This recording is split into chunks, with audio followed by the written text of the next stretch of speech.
Nursing अधिकारी देहरादून की तरफ आ रहे थे, परेड ग्राउंड की तरफ आ रहे थे। उन्हें पकड़ पकड़ कर बटोर बटोर कर गाड़ियों में भरा गया। स्वास्थ्य पर इस तरीके का जो प्रभाव किया गया है सरकार शासन प्रशासन द्वारा, इससे सभी लोग निराश और दुखी है, क्योंकि सभी को पता है कि नर्सेज रीढ़ की हड्डी हैं इस प्रोफेशन की, और कोई ऐसी अनुचित मांग और कोई ऐसी दूसरी मांग नहीं है कि जो पूरी तरीके से फुलफिल नहीं हो सकती है। कि नर्सिंग के इतिहास में अभी तक इसमें एग्जाम हुआ भी नहीं है। फार्मेसी में नहीं होता है एग्ज़ाम, एएनएम में एग्ज़ाम नहीं होता है, डॉक्टर्स का एग्ज़ाम नहीं होता है, मेडिकल प्रोफेशन का अभी तक की हिस्ट्री है कि किसी भी प्रोफेशन में एग्ज़ाम के थ्रू नहीं होता है। तो हमारे साथ ही ऐसा बिहेव क्यों किया जा रहा है? परेड ग्राउंड से ऐसे जैसे हम कोई मुजरिम होंगे उसकी तरह, क्रिमिनलों की तरह उठा के यहाँ पर 4 पुलिस वालों ने एक लड़की को पकड़ के यहाँ पे पहुँचाया है। 4 लेडीज पुलिस हमारे को ऐसे उठा के ले जा रही थी जैसे हमने कोई बहुत बड़ा क्राइम करके, हम किसी का खून करके यहाँ पर पहुँचे हैं। हम लोग नॉर्मल तरीके से वहाँ पे आ रहे थे। पांच पुलिस वालियों ने मुझे, मेरे एक इधर से पकड़ रही है, दूसरा इस हाथ को पकड़ रही है। दोनों ने बोला इसकी टांग को पकड़ो, इसकी टांग को पकड़ो। मैंने बोला हम लोग शांतिपूर्वक तरीके से जा रहे हैं, आप लोग हमें हाथ मत लगाइए। एक ने पीछे से ऐसे जकड़ा। सर, ये है हमारा प्रशासन। तो तुम्हारे यूट्यूबर हैं, उनके रिसेप्शन में आज आपकी फोटो वायरल हो रही है, लेकिन सर आपका स्वास्थ्य विभाग ये है सड़कों पर घूम रहा है। वाह सर, क्या नीति बनाई है आपने। प्रोफेशनल लोग हैं सर, व्हाइट कोट पहना है। मोदी जी ने बोला घाम ताप परियोजना कर रहे हैं, वो देखिए आप।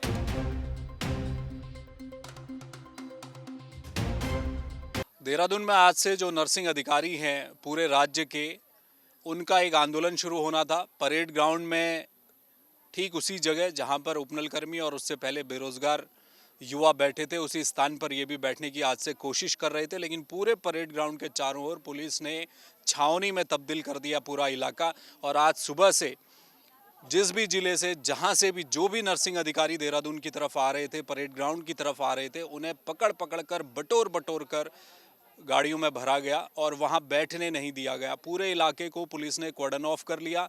और एकता विहार, इस वक्त ये तमाम जो नर्सिंग अधिकारी हैं, आप देखेंगे कि एकता विहार में पुलिस इन्हें लेकर पहुंची है और यहाँ पर अब इन्होंने धरना शुरू कर दिया है। लेकिन इसके अलावा अलग अलग स्थानों पर परेड ग्राउंड के चारों तरफ जो नर्सिंग अधिकारी हैं वो अभी तैनात हैं और उनको लेकर पुलिस इस तरफ आ रही है। अब जो दिक्कत है नर्सिंग अधिकारियों को लेकर, ये कहना है कि सरकार की ओर से एग्ज़ाम कराया जा रहा है। जो भी स्वास्थ्य विभाग में, मेडिकल कॉलेज में जो इनकी नियुक्तियां होनी है, वो एक एग्ज़ाम पास करेंगे और उसके आधार पर नियुक्ति होगी। लेकिन ये लोग जो लंबे समय से अलग अलग प्राइवेट हॉस्पिटल में, संविदा में काम कर रहे थे, इनका ये कहना है कि एक एक्सपीरियंस स्वास्थ्य सेवाओं के लिए चाहिए होता है। और अभी तक की परिपाटी यही थी कि जो अनुभव के आधार पर सरकार हर साल धीरे धीरे करके जो नर्सिंग स्टाफ है उसकी नियुक्ति करता है, मगर इस बार एग्ज़ाम देना होगा। इसलिए हज़ारों की संख्या में जो नर्सिंग अधिकारी हैं पूरे प्रदेश के, वो प्रभावित हो रहे हैं। उनका कहना है कि सरकार सीनियरिटी से, एक्सपीरियंस के आधार पर इनकी नियुक्ति किया। नवल पुंडीर मेरे साथ हैं, जो कि नर्सिंग एकता मंच के अध्यक्ष हैं उत्तराखंड में। आज ये तमाम अपने नर्सिंग अधिकारियों के साथ यहाँ पहुँचे हैं। नवल भाई, पहले तो ये बताइए कि आप लोग परेड ग्राउंड में धरना दे रहे थे, लेकिन वहाँ हमने देखा कि पुलिस ने सबको अरेस्ट किया, हिरासत में लिया और यहाँ ले आए। देखिए, हमारे द्वारा पहले ही सचिवालय कूच 25 तारीख को किया गया था और 25 तारीख को सरकार को अल्टीमेटम दिया गया था कि एक हफ्ते के अंदर अंदर आप पॉजिटिव हमारे साथ के जो संवर्ग के नर्सिंग अधिकारी हैं इनके लिए कुछ ना कुछ पॉजिटिव रिस्पांस लेके आए। लेकिन शासन प्रशासन द्वारा हम लोगों से भी लगातार संपर्क किया गया, लेकिन शासन प्रशासन द्वारा इस पर कोई खबर ना कोई सुध ली गई, जिसके पश्चात मजबूरन हमारे पास सड़कों पर आने का कोई रास्ता नहीं था। इसलिए नर्सिंग एकता मंच उत्तराखंड द्वारा आज परेड ग्राउंड में आह्वान था धरना प्रदर्शन का, लेकिन पहले से ही वहाँ पे पूरी तरीके से व्यवस्था कर दी गई थी हमारे इस आंदोलन को दबाने की, तोड़ने की। और जिस तरीके से सुबह हमारे सारे नर्सिंग साथी वहाँ पे पहुँचे हैं, दूर दराज इलाकों से, कुमाऊं मंडल से, उत्तरकाशी, टिहरी, पौड़ी, रुद्रपुर, हर एक जगह से जहाँ से पहुँचे हैं, तो इन लोगों को वहाँ पे से बसों में बिठा के आज एकता विहार में ला दिया है। लेकिन कुछ हमारी अभी टीम जो है वहाँ पे, वो वहाँ पे मौजूद है तिब्बती मार्केट के सामने, और वहाँ पे भी काफ़ी भीड़ वाला माहौल स्थित हो चुका है। तो स्वास्थ्य पर इस तरीके का जो प्रभाव किया गया है सरकार शासन प्रशासन द्वारा, इससे सभी लोग निराश और दुखी है, क्योंकि सभी को पता है कि नर्सेज रीढ़ की हड्डी हैं इस प्रोफेशन की, और कोई ऐसी अनुचित मांग और कोई ऐसी दूसरी मांग नहीं है कि जो पूरी तरीके से फुलफिल नहीं हो सकती है। सरकार एग्ज़ाम जो करवा रही है उससे क्या आपत्ति है? हम लोगों को आपत्ति सिर्फ ये है, जब 2020 में हमारे सारे लोग कोचिंग ले रहे थे और सभी लोग तैयार थे, और उस समय सरकार द्वारा इस भर्ती को जब ये एग्जाम से हो रही थी 3 बार इसको कैंसिल करवाया गया और सभी लोगों को कहा गया कि सीनियरिटी से इसमें भरा जाए, जो क्योंकि नर्सिंग के इतिहास में अभी तक इसमें एग्जाम हुआ भी नहीं है। हम लोगों ने उस समय इस चीज़ को स्वीकारा और हमने भी सोचा कि जब एक बार सीनियरिटी से क्रम वाइज पारदर्शिता के साथ नंबर आ रहा है तो हम लोगों के, हमारे भाइयों के भी नंबर आ जाएंगे। अब सबसे बड़ा सवाल ये है कि 2014 का 2015 के एक बच्चे का नंबर आ गया है, कैटेगरी में भी 2019-2020 तक लोगों के नंबर आ गए हैं, लेकिन जो बीच का तबका है, बीच के नर्सिंग अधिकारी है, वो कहाँ जाए? क्योंकि इनकी उम्र निकल चुकी है, हम लोगों के काफ़ी लोगों की उम्र निकल चुकी है, ना एम्स का एग्जाम दे सकते हैं क्योंकि एम्स वगैरह जो बाहर के एग्जाम है 30 साल तक अधिकतम आयु की सीमा तक दे सकते हैं, लेकिन जो हमारे कोरोना वॉरियर हैं जिन्होंने इतने समय से सरकार को सेवाएं दी हैं, इनका जीवन कहीं ना कहीं खतरे में आ गया है और 2500-2000 लोग प्रभावित हो, इससे सीधे इस भर्ती परीक्षा अगर लिखित से होती है तो प्रभावित होते हैं। तो अब आपने क्या तय किया, आगे क्या करेंगे? यहीं बैठे रहेंगे? जी देखिए, सभी नर्सिंग अधिकारियों को हमने आह्वान कर दिया कि जहाँ जहाँ पे हमारी छोटी छोटी टुकड़ियों में लोग इकट्ठे हो चुके हैं, एकता विहार शाम तक किसी भी स्थिति में पहुँचे और यहीं से हम अपना नेक्स्ट स्टेप का ऐलान करेंगे शाम तक का। और सभी लोग शाम तक यहाँ पे आ रहे हैं क्योंकि दूर दराज इलाकों से लोग पहुँचे हैं, सुबह कुमाऊं मंडल से हर एक जगह से लोग हमारे पे पहुँचे हैं। और हमारी जो प्रमुख मांगे हैं वो है कि जो आपका पोर्टल हमारा जारी किया गया उसको तुरंत प्रभाव से निरस्त कर दिया जाए और जो हमारी IPHS Indian public health standard मानकों के अकॉर्डिंग जो हमारी भर्तियां हैं 2500 से प्लस अभी भर्तियां हमारे राज्य में बची हुई है। आप क्यों नहीं इस भर्तियों को 2000 पदों को या 2500 पदों को एक साथ निकाल के हमारे सारे भविष्य जो बेरोजगार लोग इतने समय से सेवाएं दे रहे हैं, कहीं ना कहीं संविदा में, कहीं ना कहीं किसी चीज़ में हमारे सेवाएं दे रहे हैं, इन वरीयता चाहते हैं आप या चाहते हैं कि इनका एक्सपीरियंस के आधार पर सीधे सरकार ले ले? जो पहले तरीके से चला आ रहा है, हमारी सिर्फ कोई बड़ी मांग नहीं है। जिस तरीके से आपने पहला किया है उसी के आगे आप कंटिन्यू इन चीज़ों को करिए और पारदर्शिता के साथ भर्ती है।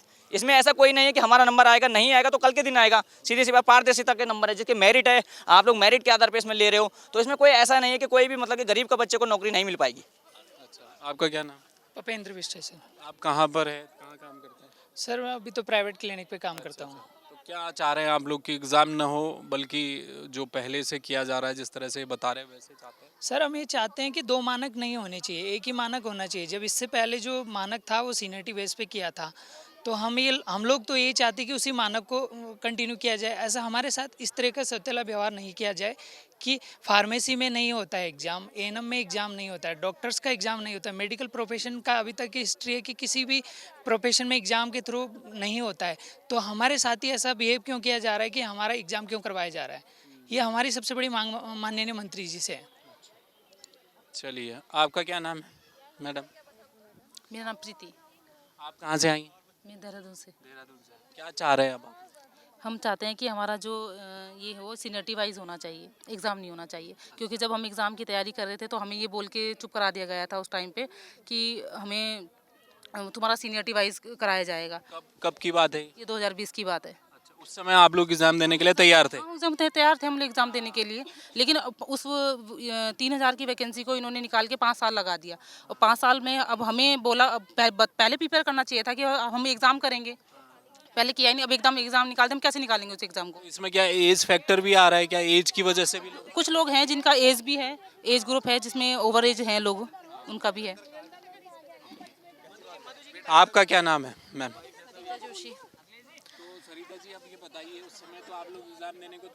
बिल्कुल 2020 में हम लोग एग्ज़ाम देने के लिए तैयार थे। मंत्री जी के द्वारा एग्ज़ाम से ठीक एक दिन पहले, जब लोग सेंटरों में अपना पहुंच चुके थे, एक दिन पहले उस एग्ज़ाम को रद्द कर दिया गया। तो मेरी उनसे मैं उनसे यही पूछना चाहती हूं कि जब एक दिन पहले आपने एग्ज़ाम रद्द किया और वो उस समय आपको ये प्रणाली सही लगी कि आपने सीनियरिटी बेस सबको भर दिया, तो अब वो प्रणाली आपको गलत क्यों लग रही है?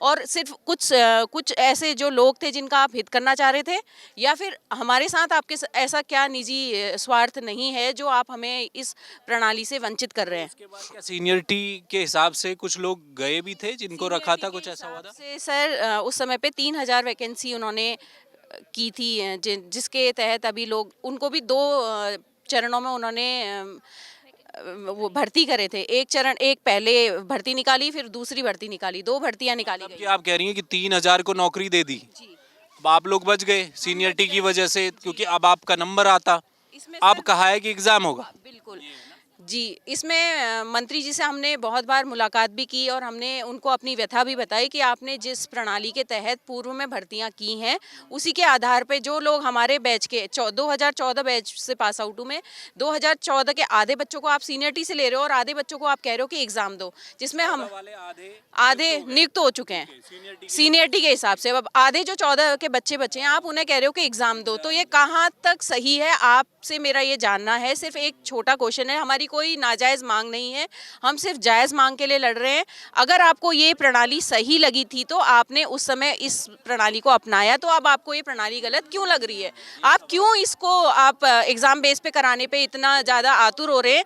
आपका क्या इसमें पर्सनल हित है कि आप इसको एग्ज़ाम बेस्ड ही कराना चाह रहे हैं? अगर आपको हमारी ये प्रणाली सीनियरिटी वाइज सही नहीं लगी थी तो आपने किन लोगों के लिए ये प्रणाली को उस दिन एक दिन पहले एग्ज़ाम रद्द करा के इसको प्रणाली को संपन्न कराया? क्या एग्जाम की विज्ञप्ति कुछ आया है? क्या क्या एग्ज़ाम की विज्ञप्ति जो है 17 तारीख को आ गई है। उसमें दो तरह से इन्होंने पोस्टें निकाली हैं, एक तो स्वास्थ्य विभाग में, एक स्वास्थ्य मेडिकल कॉलेज में। तो 587 इन्होंने निकाली हैं मेडिकल कॉलेज में और 107 इन्होंने निकाली हैं स्वास्थ्य विभाग में। दोनों भर्तियों को एग्ज़ाम बेस्ड निकाला है और पूर्व में जो भर्तियां थी दोनों को इन्होंने सीनियरिटी वाइज निकाला था। तो मेरी सरकार से एक ही मांग है कि हमारी जो मांगे हैं वो भी जायज़ हैं और इन मांगों को पूरा किया जाए। अगर हम इस धरने पर बैठे हैं तो हमारा सरकार ने पूर्व में ही निर्देश दे दिए गए हैं कि इनको यहाँ से उठा के अलग कर दिया जाए। हम लोग धरने के लिए तैयार हो रहे थे, हम लोग आपस में जब मिल रहे थे तो हमें परेड ग्राउंड से ऐसे जैसे हम कोई मुजरिम होंगे उसकी तरह, क्रिमिनलों की तरह उठा के यहाँ पर 4 पुलिस वालों ने एक लड़की को पकड़ के यहाँ पे पहुँचाया है। 4 लेडीज़ पुलिस हमारे को ऐसे उठा के ले जा रही थी जैसे हमने कोई बहुत बड़ा क्राइम करके, हम किसी का खून करके यहाँ पर पहुँचे हैं। तो मेरी सरकार से मांग है कि इस तरह का बिहेवियर कतई भी बर्दाश्त नहीं होगा। नर्सिंग प्रोफेशन एक ऐसा प्रोफेशन है जब हर कोई बीमार होता है, हर कोई अस्पताल में आता है तो हमें कहता है कि हमें एक सीनियर स्टाफ नर्स दो। जो कल बच्चा पास आउट होके आया है उसको काम सीखने में, चीज़ों को सीखने में बहुत समय लगेगा। सही कह रही है मैम। आप बताइए, आप बहुत नाराज हो रही थी अभी। नमस्कार सर, क्या नाम आपका? मधु नियाल। हाँ मधु जी बताइए, अब क्या आगे करने वाली हैं आप? सर, मेरी नाराज़गी बिल्कुल जायज़ है। हम लोग यहाँ पे एक मतलब अपने शांतिपूर्वक तरीके से हम अपनी बातों को हमने रखा आए हैं। इतने सारे विधायकों के पास हम लोग घूम चुके हैं, जो इस सरकार के विधायक हैं हम लोग घूम चुके हैं। हमने सबसे रिक्वेस्ट करी है, ऐसा नहीं कि हम सीधे उनके सर पे चढ़ के हमने बात करी है। हमने हाथ जोड़ के हमने उनसे विनती करी है, सर हमें हमारा भी वर्षवार नियुक्त कीजिए, हम लोगों को भी वर्षवार नियुक्ति दीजिए, क्योंकि हम लोगों का भी अधिकार है। आपने 3000 पदों पर नियुक्ति दी है, बहुत अच्छी बात है। हम लोगों को उम्मीद जगी थी, एक खुशी मिली थी कि हाँ हमारी सरकार, हमने मंत्री जी के, स्वास्थ्य मंत्री जी के इतने जयकारे करे, उनके सम्मान समारोह में, सर मैं फोटो भी दिखा दूंगी अभी आपको, इतने सम्मान समारोह में उनके शामिल हुए। हमें उनसे एक आस उम्मीद थी, लेकिन हमारी आस उस दिन टूट गई जिस दिन इन लोगों ने वो नियमावली सडनली चेंज करके एकदम से एग्ज़ाम करवाने के ऊपर इन्होंने नियमावली कर दी कि एग्ज़ाम ही होगा। हम मानते हैं सर, हम लोग एग्ज़ाम देने के लिए तैयार थे। जो एक्सपीरियंस पर्सन है, जो एक्सपीरियंस बंदा है, अगर तुम लोग उसको हॉस्पिटल में अगर तुम लोग देखते हो कि वो हॉस्पिटल में काम कर रहा है, वो केयर बहुत अच्छे से देगा। एक न्यू बच्चा है सर, अगर उसको थ्योरिकल पढ़ाई जाती है कि हैंड वॉश के स्टेप 12 प्रकार के होते हैं, अगर थ्योरी पढ़ाई जाती है तो वो ऑब्वियस सी बात है। हम भी जो फ्रेशर थे हम लोग भी 12 स्टेप करते रहते थे, हाथ धुलते रहते थे। जब तक मरीज कुछ ना कुछ दिक्कत हो जाएगी पेशेंट को, हम तो कोई भेदभाव नहीं करते। हमारे लिए तो वीआईपी पेशेंट भी उतना ही मायने रखता है जितना एक नॉर्मल पेशेंट या गरीब पेशेंट मायने रखता है। ये जो एग्जाम हो रहा है उसमें क्या कोई वेटेज नहीं दिया है आप लोगों को कि जो लोग एक्सपीरियंस है? हमारे पास ऐसा कुछ नहीं चाहिए, हमें वेटेज नहीं चाहिए। हमें बोला गया था कि तुम्हें वेटेज देंगे, लेकिन माफ़ी चाहते हैं सर, हम लोगों को कोई वेटेज नहीं चाहिए। हम लोग अपने शांतिपूर्वक तरीके से अपने बात को रखने आए थे। हम लोग सीधे वहाँ पे खड़े थे, सिर्फ हम लोग 2 लड़कियाँ थे, हम लोग नॉर्मल तरीके से वहाँ पे आ रहे थे। पांच पुलिस वालियों ने मुझे एक इधर से पकड़ रही है, दूसरा इस हाथ को पकड़ रही है। दोनों ने बोला इसकी टांग को पकड़ो, इसकी टांग को पकड़ो। मैंने बोला हम लोग शांतिपूर्वक तरीके से जा रहे हैं, आप लोग हमें हाथ मत लगाइए। एक ने पीछे से ऐसे जकड़ा। सर ये है हमारा प्रशासन, मतलब इन लोगों की माँ बहनें तो होंगी घर पे, उनके साथ भी ये क्या ऐसी व्यवहार करेंगे? इनके बच्चे होंगे, कल के दिन बेटियां होंगी, क्या उनके साथ उनका ये व्यवहार होगा जैसा इन लोगों ने हमारे साथ करा? क्या हम क्रिमिनल थे? हमने किसी का गला काट के आए थे हम लोग, या किसी को चाकू घोंप के आए थे? प्रोफेशनल लोग हैं सर, व्हाइट कोट पहना है। व्हाइट कोट का इम्पोर्टेंस वो लोग जानते हैं जो सच में परेशानी में हॉस्पिटलों में आते हैं, और हम लोग इतने प्यार से उनको केयर करते हैं सर। हमको उनकी गंदगी भी साफ करनी पड़ती है, कई बार पेशेंट वॉमिटिंग भी कर देता है, वो भी हम लोग वहाँ पे हम लोग चिल्लाते नहीं हैं। लेकिन इन लोगों का बर्ताव देख के सर, और हमने क्या गलत करा सर? हमने जिन लोगों ने हमें सपोर्ट करा, हम आज उनके साथ खड़े हैं और वो हमारे साथ खड़े, तो हमने गलत क्या किया? इतना क्या गुनाह कर दिया? अपने हक की लड़ाई है सर, जैसे आपने सब लोगों को दिया हमें भी दे देते तो हम भी खुशी खुशी कर लेते, हम भी आपकी जय जयकार करते। लेकिन सर हमारे जो माननीय मुख्यमंत्री जी हैं, माफ़ कीजिएगा सर, बोलना नहीं चाहते हैं, बिल्कुल एक शब्द उल्टा नहीं बोलना चाहते हैं। जो तुम्हारे यूट्यूबर हैं उनके रिसेप्शन में आज आपकी फ़ोटो वायरल हो रही है, लेकिन सर आपका स्वास्थ्य विभाग ये है सड़कों पर घूम रहा है। वाह सर, क्या नीति बनाई है आपने? इतना मतलब सोचने को मजबूर कर दिया है सर आप लोगों ने, हमें रोडों पर आने को मजबूर कर दिया है। स्वास्थ्य सेवाएं बदहाल होंगी सर, किसको दोष देंगे? आप बोल रहे हैं कि हम लोगों ने जिनको नियुक्त करा है, आप बोल रहे हैं हम लोगों ने जिनको नियुक्त करा है उन्हें कुछ काम नहीं आता है, उनको कुछ काम नहीं आता। बीच वाले तो हम लोग हैं, हमें तो काम आता है, हमें तो मौका मिलना चाहिए। आप नए फ्रेशर डाल दोगे सर? हम घर संभाल रहे हैं, परिवार संभाल रहे हैं, नौकरी संभाल रहे हैं, हम 18 घंटे पढ़ाई के लिए कैसे दे सकते हैं? और ऑल इंडिया लेवल पे, ऑल इंडिया बेस पे आप लोग एग्ज़ाम नियुक्त करोगे, नॉट सेट लेवल पे आप एग्ज़ाम करोगे, इसरो लेवल पे आप लोग एग्ज़ाम करोगे सर, कैसे हम लोग उनके साथ क्वालिफाइड कर पाएंगे? अगर वो लोग हैंड वॉश करने में 5-12 स्टेप करते रहेंगे तब तक तो पेशेंट ऊपर चढ़ जाएगा। एक कैनुला लगाने के लिए अगर फ्रेशर को बोल दो सर, वो IM कैनुला घुसाता है। मेरे आंखों देखे सवाल हैं कि जो मैंने आंखों देखे हैं, प्रैक्टिकल करा हुआ है, क्या काम करेंगे? कब तक अब आप यहाँ बैठी रहेंगी? सर जब तक हमारी मांगें पूरी नहीं हो जाती, हमारी पूरी कोशिश है कि हम लोग यहाँ पे रहें। और हम लोगों को आज बहुत ज़्यादा निराशा हाथ लगी है सर, कि हम लोगों को इस तरीके से, इतने बदतमीजी तरीके से एक जने को 5 पुलिस वालों ने पकड़ के, और सर इतनी बदतमीजी करी कि टांग पकड़ो, इसकी टांग पकड़ो। क्या मतलब बनता है सर टांग पकड़ने? आंदोलन का पहला अनुभव है जो हुआ है आज आपको? सर आंदोलन का अनुभव तो था, मतलब देखा था हमने सबको, अनुभव की भी बात है, लेकिन इतने गंदे तरीके से प्रोफेशनल लोग हैं, हमने प्रोफेशनल ही लोग देखे हुए। लेकिन ये सर वही ना, मोदी जी ने बोला घाम तापो परियोजना कर रहे हैं, वो देखिए आप। घाम तापो परियोजना। देखिए छोटे बच्चे, 1 मिनट मैम, आप कहाँ हल्द्वानी से आई हैं? बच्चे भी लेकर आ गई हैं आप? जी जी साथ में रहेंगे? हाँ जी। क्या चाहती हैं सरकार से? सरकार से बस यही चाहती हूँ मैं सर, कि जो हमारी भर्ती एग्ज़ाम के माध्यम से निकाली है वो वर्षवार तरीके से करिए, क्योंकि 2020 में जिन लोगों की वर्षवार गई, हम भी चाहते हैं कि हमारी भी वर्षवार हो।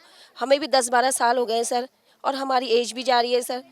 वो ये ना, सरकार से हमारी और कोई बस यही विनती है कि हमें वर्षवार तरीके से भर्ती करवाएं हमारी। और सर देखिए इतना परेशान कर दिया, इतना हम लोग रोज़ आए दिन देहरादून के चक्कर काट रहे हैं, इतनी दूर से बच्चों को लेके आते हैं सर, रात को 8 बजे से बैठे हैं सर और सुबह पहुँचे हैं। क्या कह रही थी आप? जी। उसके बाद भी सर जगह जगह पुलिस वाले लगा रखे हैं, और हमारे साथ वालों को तो दोनों टांग पकड़ के गाड़ी में बैठा के ले जा रहे हैं। इतनी बदतमीजी दिखाई है पुलिस वालों ने सबसे ज़्यादा। पुलिस तो हिरासत में ले रही है। क्या कह रही थी मैम? सर मैं इसमें एक चीज़ और ऐड करना चाहूँगी। कल की न्यूज़ में माननीय हमारे जो डॉक्टर धन सिंह रावत जी, हमारे स्वास्थ्य मंत्री, उन्हीं का बयान है, मैं आपको दिखाती हूँ ये क्लिप। उसमें उन्होंने लिखा है, देखिए साफ साफ, कि डॉक्टर रावत ने बताया कि पूर्व में विशेष परिस्थितियाँ और युवाओं की मांग पर लिखित परीक्षा में छूट दी गई थी और मेरिट के आधार पर भर्ती हुई थी। तो ये कौन सी विशेष परिस्थितियाँ उनके साथ थी और वो कौन सी विशेष परिस्थितियाँ हमारे साथ नहीं है, जो हमें सीनियरिटी के हिसाब से नहीं दिया जा रहा है?